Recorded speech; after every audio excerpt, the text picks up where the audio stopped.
You know, that's what makes team games beautiful, man. You got to be on point. Fallen can call that he's flashing, but because FNX comes down from drop, it's so hard for them to know where exactly they are at that point in time. That is actually a bit of a tragedy. Now, we've got Na'Vi. One round, that's all they need. It would have been, I mean, overtime now on both maps. Again, a testimony to how close Luminosity are to beating, I mean, it seems every team in the world. It's possible still, but Na'Vi might edge it away on this map just like they did on Train. Yeah, this is just like leveling up. They're in the grind phase. More experience in finals. That's what Na'Vi, or that's what Luminosity are getting, because Na'Vi have it all. Guardian spots the man going across. He's wondering where's the second one, and now that's going to set it up. And he gets the angle correct. Fallen not going to be able to follow up on him. Instead, now Guardian still holds the line. This is a bit dangerous for Guardian. I mean, he hit Taco, but only very little. Not quite enough. Guardian, is he going to keep going? They can look over the smoke there. He's very exposed. If he took one more step to the right, I think that would have been enough for Cole to get the kill on him. Who's sneaking up behind but seized, and that's a big problem right now for Luminosity. They've laid in the foundation here, but if they lose this kill, if Taco goes down, that could wreck the whole round. And Seized is looking for the information. Great kill from Fallen, but Seized is still a factor here. 3 versus 5. Flamey gonna get the kill. Auto sniper. Seized comes up from behind. Now they're trapped in here, but they get the kill on Flamey. They turn around, and that's gonna be it. Double kill for Cold Zero.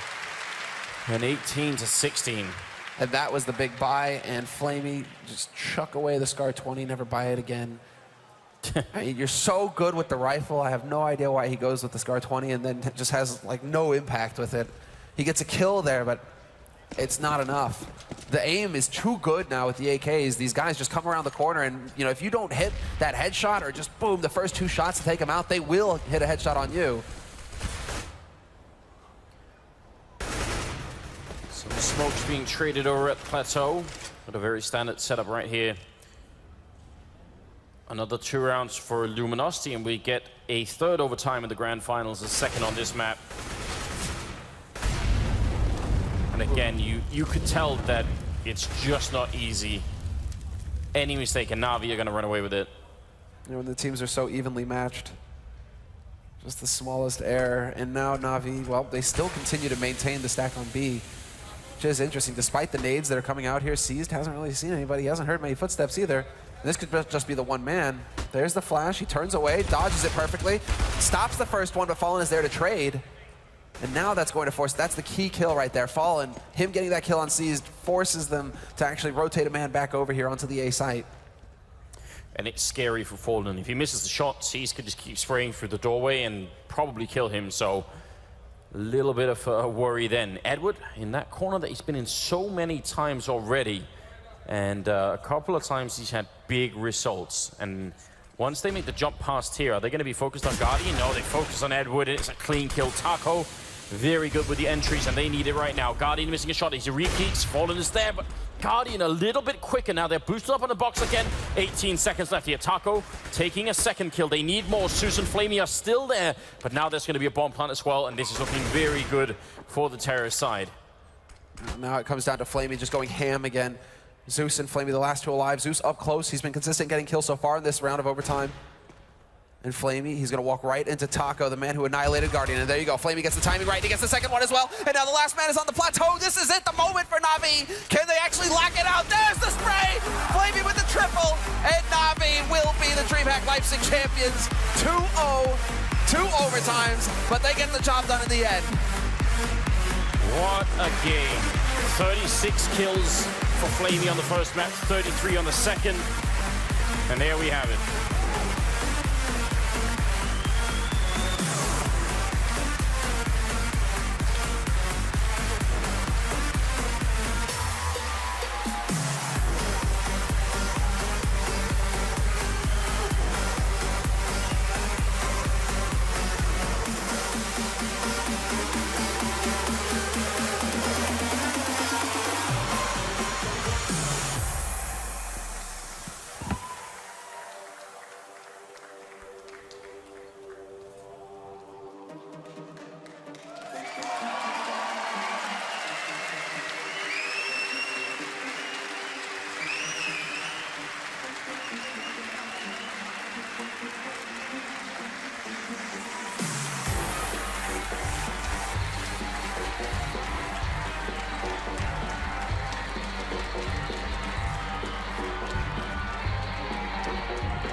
Congratulations, Guardian. You are the DreamHack Zowie Open champions.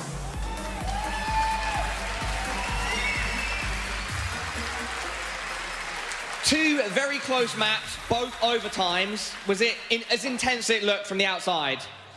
Yeah, it was pretty intensive, and yeah, it was so hard to play against them. They were shooting so good, even better than us at some time. So yeah, hard game and well played to them. Nonetheless, you've managed to win the tournament, I think, without dropping a match. That surely shows that you guys are at the highest level you've been for quite a while, if ever.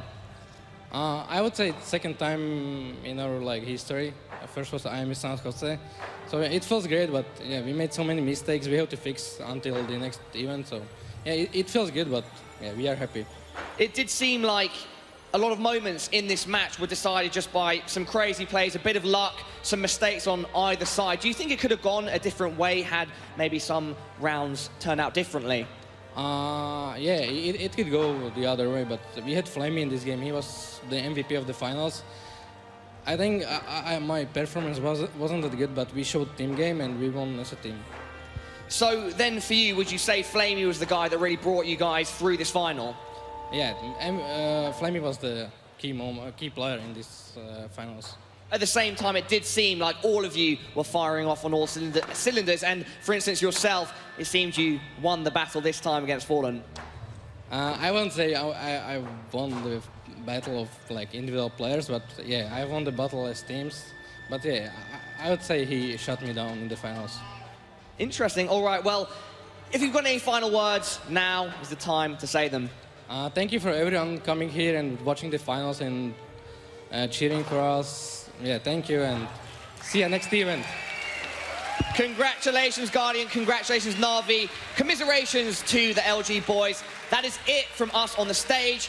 We are going to go over to Sadakist and the guys. Thank you so much, Paula. An incredible event, and I think that series, despite only being 2 maps long, was one of the best finals I've ever seen. Not to mention just at a DreamHack event. Guys, what do you think?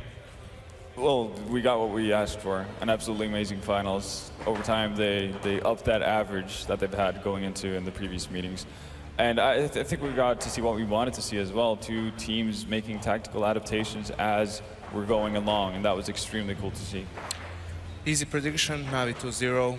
Oh, what can I say? Easiest of your life. All right, Yanko. No, Honestly, but though, look, that was insane. I think this shows that Luminosity still needs more time to be considered a tier 1 team, not because of their play, because of their performance necessarily, but because of their map pool. You can see that they lack variety on Cobble, which is one, it's not one of their best maps, but I think now you showed why they were the better team. Yeah, and just to jump on that, what you mentioned with variety, throughout their entire T side, you had pretty much a very simple mindset from Luminosity's side. It was, if we're up against an eco, we're going towards the A-bomb side. If we're up against the buy round, we're going to do a really slow peek with our one-way smoke towards drop room with Taco out in plateau every single time. The first round they actually changed it up was in round 13 or something to that effect, very late in the first half, where they actually decided to do something more like what Na'Vi did for their part and a better part of their T side, which is basically set up fairly defensively towards the middle area and just sit and wait for aggression. And that was the first time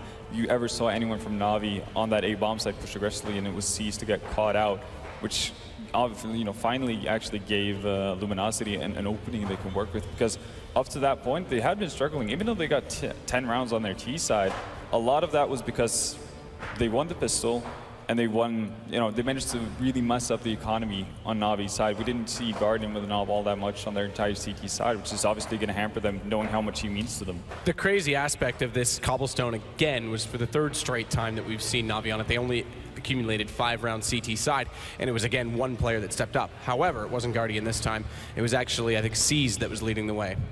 I think it was Zeus, actually. Flamey.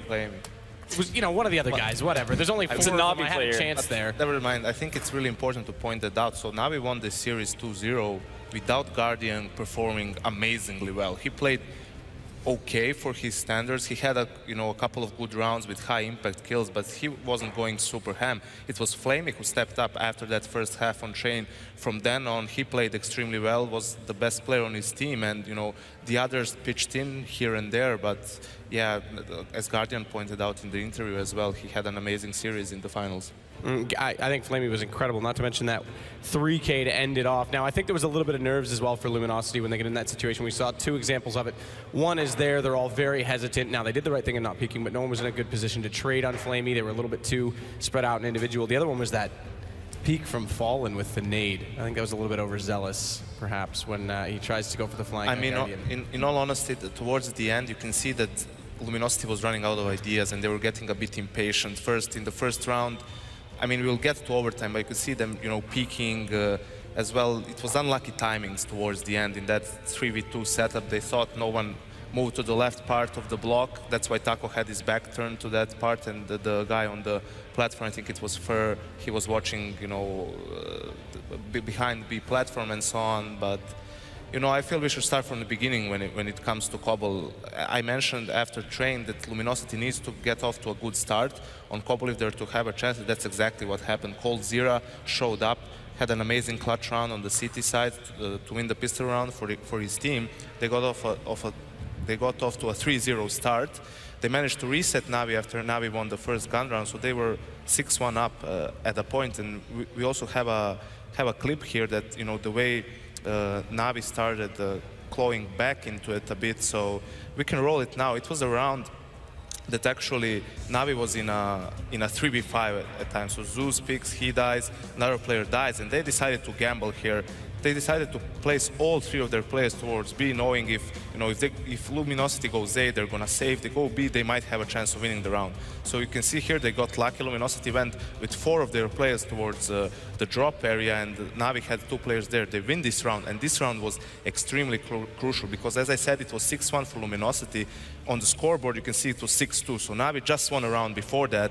If they were to lose this round, their economy would be completely screwed. They would have to go double eco. Probably instead, they win the round with this gamble. Luminosity is forced to eco, and Navi gets some sort of a lifeline going. Yeah, they get up to 6-4. And we know that we kind of jokingly said it before the game started. Well, they only need 4 rounds, right? Yeah. I mean, that's the thing, right? Well, that's kind of where I was going. Again, they only get the 5 rounds on their CT, and they still manage to win this. If they can start getting more than one player to contribute CT side, they're going to be unstoppable on Cobblestone. Yeah, they're looking good. The next clip we have, you guys highlighted as well, was a pretty neat tactic from Navi. Now, I think, Vendetta, you pulled this one out. I could be wrong. It might have been 9K, but... pulled the round 9 there. So this one's Yanko's. Yeah, this was, I mean, something that shows me that Navi was maybe working on something. I have not personally seen this strat before, so what Navi did here, as you see the smokes falling down, they completely smoked off the drop area. So you can see this player jumping out. He died flaming because there was a tiniest gap in the smoke, which Cold used to his advantage, but they smoked off that whole area so they can all focus on the fountain area and chicken coop and so on, and actually they managed to win this round, and Luminosity was on a weak buy. I was surprised they forced, but in this round, Fallen managed to save his M4 even though they lost, and we can roll that now. In the following round, that was all it took for Luminosity to win it. I don't think it's ready quite yet, but this was the 4K, okay. So, but I mean, the interesting point. People know about the round, so again, as I mentioned on Train, you can see how big of a difference saving a gun can make in a round, and if it weren't for that Fallen round, I think Luminosity would have lost in regular time. Yeah. Sure. I actually thought the round that was showcased right there, the force spike coming in from Luminosity, was probably the most iffy decision Luminosity made all tournament. That they, at best, or in a worst case scenario, if you think about it, is that if they do another eco, it's going to be 11-11, and they get a full buy, full nades, full everything, which is not a bad situation to be in, even if you're on the CT side of Cobble. Instead, they opt for two mag 7s. I think one is fine if you're playing the drop room, like that can work. But the problem is they had mag 7s and rifles with pretty much no nades. So all you can do is pretty much bank on Navi doing something extremely quick, and you can hopefully use your nades efficiently at that point. But if Navi just stall out, knowing how your economy should be looking at that point, they shouldn't have any problems at all. Just And it's not just that, you're shooting yourself in the foot. Obviously, Fallen has been the best player this whole series and their best player on train. Yeah. By forcing up so much, I mean, okay, in this particular situation, he saves the M4, gets 4 kills the next round, right? But I mean, in the bigger picture, you know, you disallow him from getting that top. He can get his own economy going as well. And we saw, I mean, that game started getting pretty crazy towards the end. I mean, the round where he gets the jump, I mean, the guy jumping from balcony and he's behind the truck on the A split, gets that flying shot. He misses 3 shots after that, but that doesn't matter at all because that one shot was crucial for them winning the round. If he misses that shot and dies, he gives control. He gives control of the bomb site to Navi, and Navi wins it right there. So yeah, and that would well. I was just going to say, you've already kind of walked us through the clip. We might as well roll it. We've got the 4K now, but continue your point. Yeah, well, yeah, it's not about the 4K, but we're going to see it anyway. Which obviously really solid round from Fallen brings Luminosity back into it. But just in general, we said it before the game. We thought that Luminosity would struggle with Navi's A takes specifically, and I think that was a lot of big reason as to why Navi actually came out ahead in this game. We saw Fer getting picked off repeatedly after starting off the game pretty hot with finding 5 more or less isolated frags in Navi's first buy round, but after that he got picked off time after time by Guardian. And as soon as Navi started incorporating those splits and having C's be more of a nuisance elsewhere on the map and eventually coming to join them, Luminosity felt lost a lot of the times when I think that was another round where Luminosity might have been a bit like unlucky. It was the round where C's managed to sneak through that, you know, little into the cubby house. Yeah, however you call it, and get behind them and get 3 kills there. But I mean, both teams have played well tactically. You can see Navi won a lot of crucial rounds with some really good calls. I'm sure, I mean, Starix deserves props, but probably Zeus as well. I mean, I'm sure he's giving some input there. So Navi, it was 13-12 for them, I think, and they were in a 4v4, but they knew that they had 2 players. The Luminosity had 2 players towards A and 2 players towards B, so they decided to go for an A split with 2 guys from drop and 2 guys from long A. It was a perfect call in that particular moment, won them the round, and if they lost it, they would have had to go on an eco and so on. So I would recommend to people to rewatch this series for sure, because we've had a lot of good examples, you know, what in certain situations, what the best call is. And I would probably say is pay specific attention to the second half. That to me was where you saw the most adaptations and most adjustments from both sides, really, because everybody was running out of ideas and everybody was trying to get that edge. That was really, really, really fun. I think there's a lot to be watched in terms of exciting Counter-Strike already in 2016. This series, the Fnatic Luminosity series last week, it's been incredible. And speaking of incredible, I have to say that this venue, German fans, all of you are awesome. My hat off to you guys. The first DreamHack here in Leipzig has been a huge success. The fans were extremely passionate. Yes, you can come over if you want. I know you want to come in. Come on. Come on. Come here. Looks, even she wants you to come in. Never mind. Anders is trolling us right now. He won't come say hello. He doesn't like you, apparently. But we do, honestly. It's been an incredible event. I think it's been a lot of fun to be here, and I can't wait to come back again next year. I think this will be a staple on the DreamHack Tour. With that said, don't forget, you can head over to DreamHack.tv.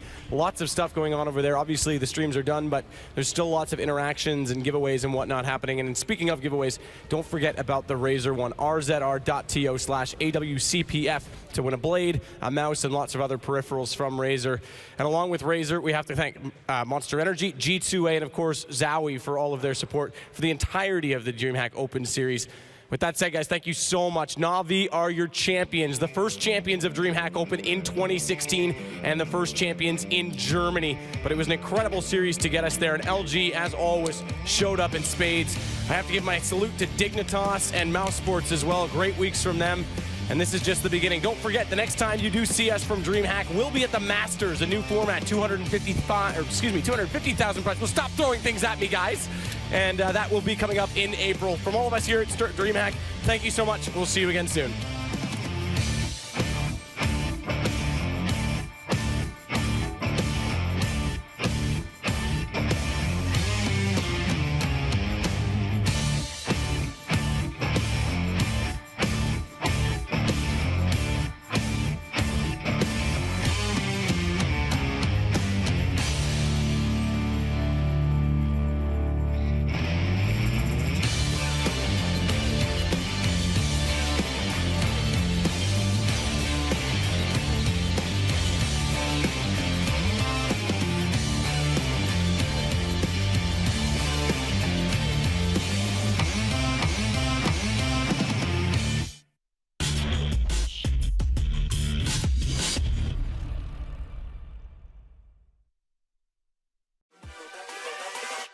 Hold up.